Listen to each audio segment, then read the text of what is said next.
Hello everyone, in this video it's kind of a continuation of the last where we looked at making kick drum sounds with the operator synth. In this video we're going to look at how we create snare drum sounds with Native Instruments Massive. So I'm just going to grab my first instance of that, click and drag, get it on the MIDI track.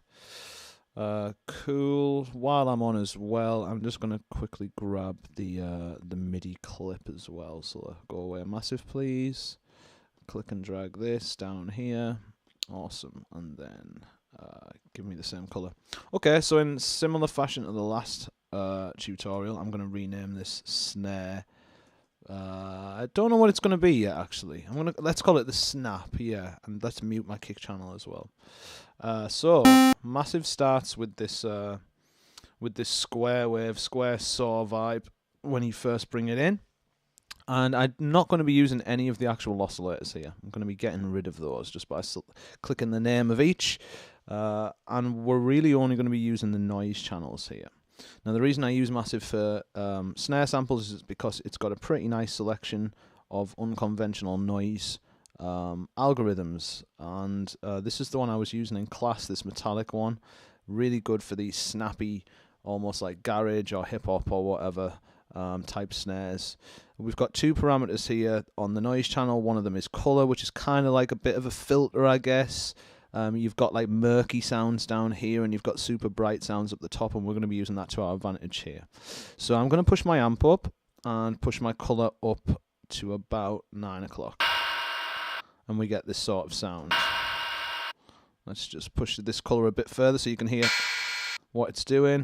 Down, down, down, murk. Up here, super bright and snappy. Okay. So I'm just going to pick an arbitrary color here. I'll end up moving it around eventually, and then I'm going to go into my envelope view here, and I'm going to make the attack super short. I'm going to bring the sustain all the way down, and then I'm going to adjust my decay, my release to taste exactly the same way that I did with my kick. And immediately with that,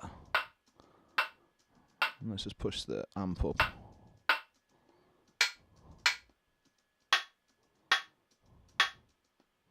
I want it around there is cool.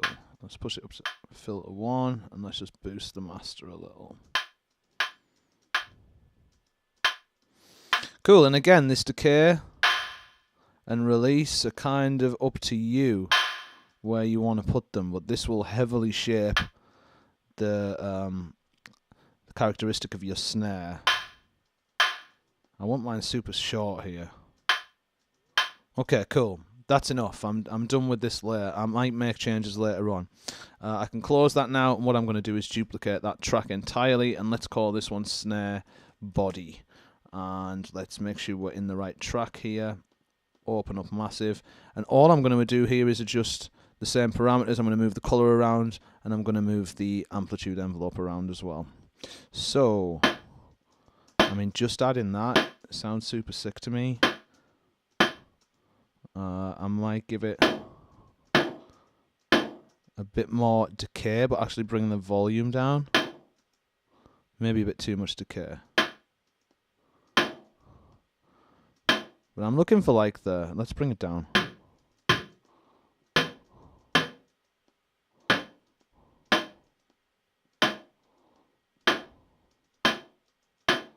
Cool. I'm just trying to find a point I'm happy with, really. Let's bring the amp down. So what I'm trying to add with this second instance of the plugin is that kind of lower end, again, that body of the sound. So it's not just like a stick kind of thin snap. But I don't want it that loud. All good. Something like that. Okay. And then what we'll do is we'll get out of that. We'll duplicate it again. And let's call this one snare click, and let's add some kind of real high frequency content here. So push the color all the way up. And this one, amplitude envelope number 4. Just going to push this one up.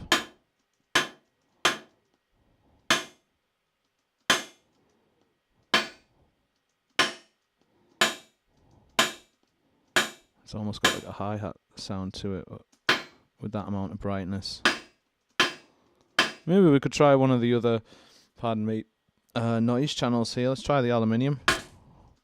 So some of these are a little bit kooky to work with because they're not consistent, like frequency waves or whatever. They will sound different every time they hit the paper, for instance. Let's just solo it.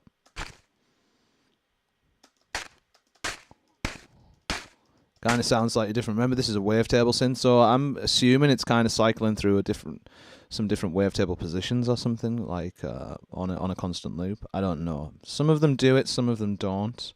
Let's try the amp noise. I mean, that sounds kind of cool. Let's push it up. That might have been nice for the body, actually, but I'm committed here now.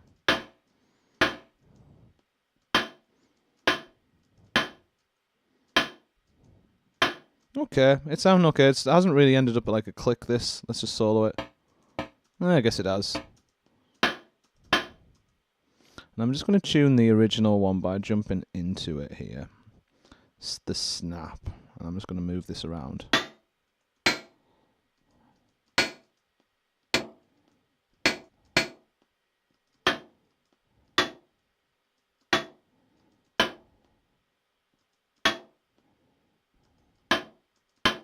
I think that's exactly where I had it before. Oh well, never mind. And I'm just making some minor adjustments here. Really, honestly, the only things I'm messing with here are the colour, the amplitude, and the actual amp envelope itself. And now I'm going to balance levels just a little bit. Kind of want the actual snap a little bit louder. I'm just going to do it on the track.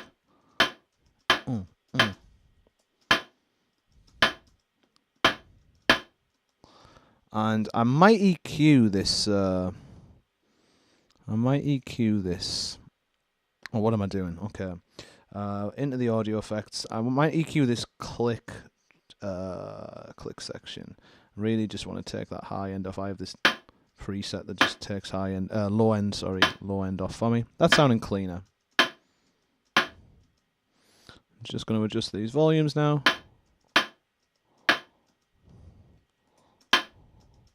Cool. So there we go, a really quick snare drum. Haven't done anything crazy here, but again, it's just to demonstrate what parameters you should mess with in order to get the sound. Let's now group them. Call it snare. Let's call it like snap snare or tin can snare or something. Awesome, pretty happy with it. It's okay. Nice, that kick sounds lethal too. Okay, cool. Right, here's another really quick tip. Okay.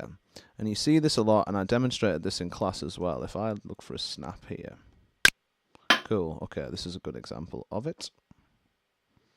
If I bring this sample in, we can see that it has two very distinct transients. We hear it. We kind of hear it as one sound, but there is clearly like a little gallop and a little stutter in the sound, and when we look at it visually, we can see two different transients here. So maybe we could emulate that here. Let's just turn the track off, and I want the body. I'm just going to be moving MIDI clips around here, but I want the body to stay at the front. Kind of want the snap to. Maybe I just bring this click out here. And if you want to turn the grid off so you can move it around more freely, hit Command and 4. And now we can move off the grid. Let's take a listen to it. Listen. And really, it's a subtle effect. Maybe let's just move the body and see what happens. I mean, that's obviously, it's got more kind of, you can hear it more prominently now. Maybe we could do something like this. Now, depending on the genre you're working in, this might not be appropriate. But I often find like staggering the transients like this can make for a more interesting sound, so that everything doesn't land all at once. It's got a bit more life and a bit kind of more like human, natural element to it. Okay, let's just delete that audio file from the bottom. There we have it. There's our snare, right? Now this happens to be a very, very short sound. We didn't need a MIDI note anywhere near this long. So let's just trim them down a little. No real need to do this, but let's just do it anyway. And again, I'm watching for when my master fader, or my group fader at least, fades all the way out. It lasts for longer than I thought, actually. But and always give yourself more space than you need. highlight the area of time you want to export, hit File, Export, choose your settings and go save it. Put it in your samples collection. Okay, awesome. Right, I hope that's helped again as a recap of what we did in class. And yeah, I'll see you all again. Peace, peace, peace.